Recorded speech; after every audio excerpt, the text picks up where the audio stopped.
weeks from tonight on October 30th, takes on Jaime Munguia in a much talked about, much anticipated fight for the WBO Intercontinental Middleweight title. What's happening, Toriano? Can't complain. God has been good, man. Gotta give God thanks. And hey, can't wait for October 30th. So talk about this fight with Munguia. What are your first initial thoughts on the fight? Well, it's a fight. Munguia, he's a dangerous opponent. One you don't want to just stand up in the front of and take any hits from him. The boy can crack. The boy can really crack. But indeed, it's going to be an exciting fight.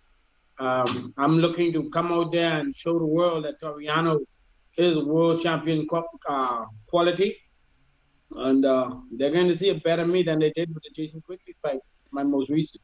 This is his second fight at middleweight. He had the win over Spike O'Sullivan last year, or was it?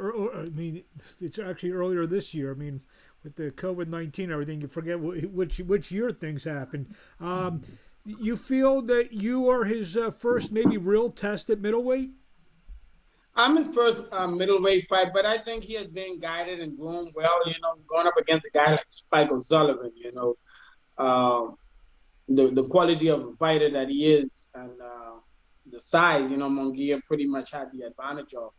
Now coming up to middleweight, I believe Munguia is still a big guy, still very strong, and he's talented. But Toriano is in a different league from Spike O'Sullivan. Talk about all your experience in middleweight. Obviously, you've been into some wars, some good fights with experienced guys. Coming off the big win over undefeated Jason Quigley's. How confident are you, especially after the Quigley win? The Quigley fight isn't one that would say would boost your confidence, but it's definitely one that you would say, okay, we did some things good. We still have a lot of improvement to do. And that's exactly how we looked at it, and that's how we addressed it and handled it. I looked really good in that fight, but look with a microscope, there were a lot of things that I did wrong, and we went back to the drawing board, and we added some stuff, and we took out some stuff, and come October 30th, you're going to see a much more cleaner Toriano, stronger, faster, more clever, and even more ruthless. Without giving too much away, do you see him as a guy who just comes forward and throws punches, or do you think there's more to his game than that? I don't want to give you any part of my game. I'm going to try to be as clever as I possibly can. I can't be clever about it. Listen, I'm just preparing for the best Munguia possible. Where he comes to there just throwing punches, or where he just comes to there to run around like a ballerina. We're going to be prepared for whatever Munguia comes. What was that fight? Obviously, like you said, even that your two losses against guys like Stevens and Derevyanchenko, these are real quality guys. Do you feel he's been in with guys, the same type that you've been in with? I don't want to make boxing look bad or sound bad, but Munguia is the world champion, right? In another weight class he was. Yeah, regardless of the weight class, he is the world champion. He had to fight some quality fighters, right? However it may be, let's put it like this. If you know boxing, not a boxing fan, if you're a hardcore boxing fan, you would say, but Toriano is the toughest opponent, not a test. The toughest opponent Munguia have ever faced, because I ain't no test, because you don't want to test with me. I remember, because I'm in Philadelphia, so I remember your fight with Stevens, and even the Derevyanchenko fight was an elimination fight. You feel that you're right back there? This is, maybe not called an elimination fight, but a fight that's going to get you right on knocking on the door of a world title opportunity? Yeah, definitely. Because, as I said before, over and over, it is not Munguia that I see in front of me. It's an opportunity. And once again, this opportunity is going to pave the way for me to be able to go back to the top where I belong. I belong at the top with the top fighters in the world. And I am better than many of them at the top, especially that Chalo boy up there. I'm better than many of them. And this is just another opportunity that I'm going to get to show the world that I am one of the best fighters in the world.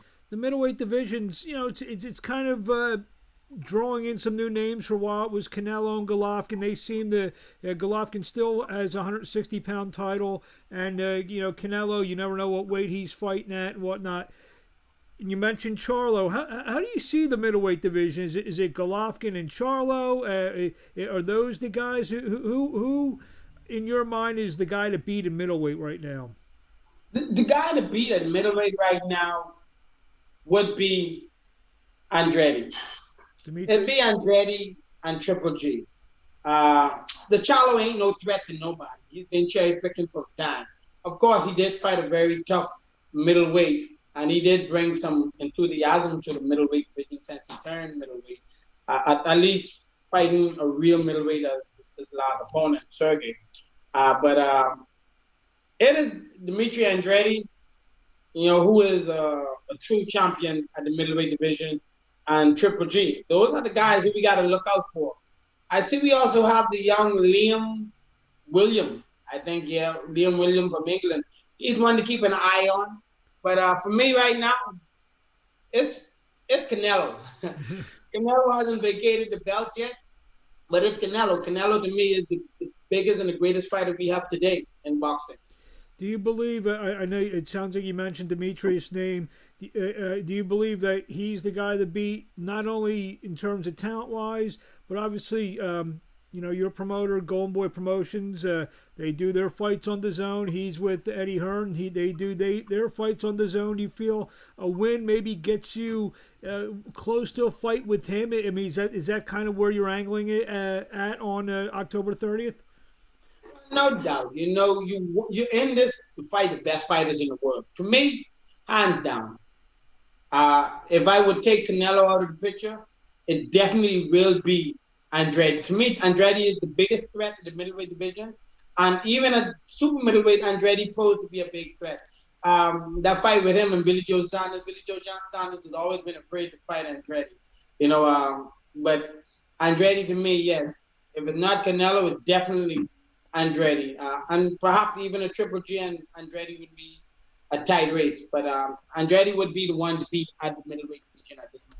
You are from the Bahamas, and so talk about growing up boxing there. Obviously, there's not the greatest boxing history there. You're making your name very well known. Talk about growing up in the Bahamas, becoming a professional boxer.